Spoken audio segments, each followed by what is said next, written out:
Good evening. Like I said, my name is Lee McMorris, and I'm here to address you all in regards to the attendance boundary proposal options. Fort Bend collectively approved almost $1 billion bond during this recent election cycle.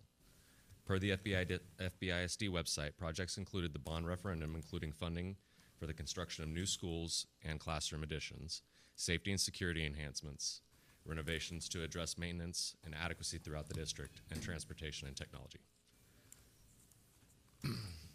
Quail Valley Middle School is a well-established feeder which feeds into Elkins High School since 1995. Ridgepoint High School is projected to reach capacity, and space for any all overflow students is needed.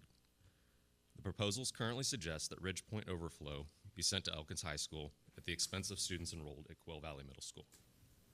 This is unacceptable.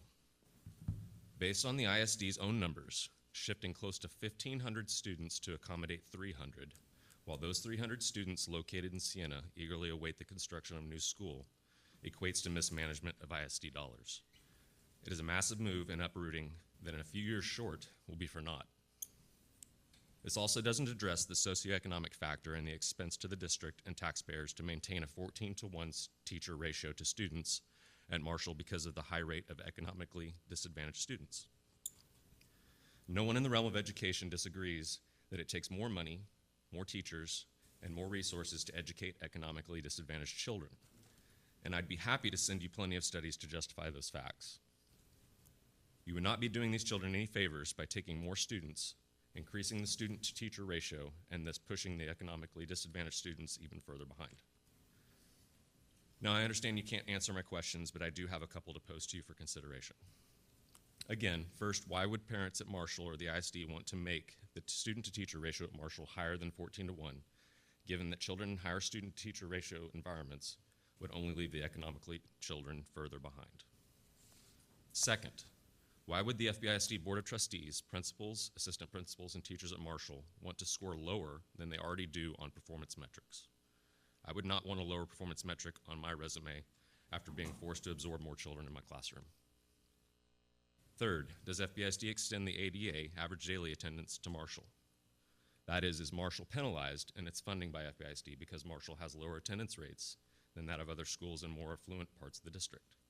If so, it seems reasonable to challenge the ADA in the legislature. Fourth, what is the absenteeism on the teachers at Marshall? Prior testimony at these board meetings by students at Marshall have indicated that there are substitute teachers in the classrooms more often than hired full-time teachers. Why are we simply pushing these kids through with unfair educational environments? This is considered warehousing of the students if this is true. I have plenty of other points to make, but I can't in the time allowed that we have addressed. The Texas Constitution does not require you to use unused square footage. It absolutely requires you to provide an adequate education to Marshall High School children equally to the rest of the schools and their children. Sir, I'm sorry, your time is up. Thank you. Thank you.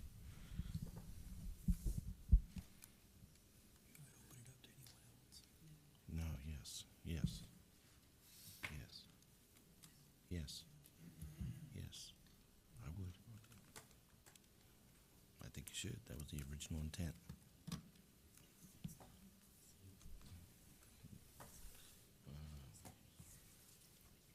All right, next up is our adjournment. Do I have a motion to adjourn? I move that we adjourn. Second. I'm sitting there thinking, next up. We now adjourn.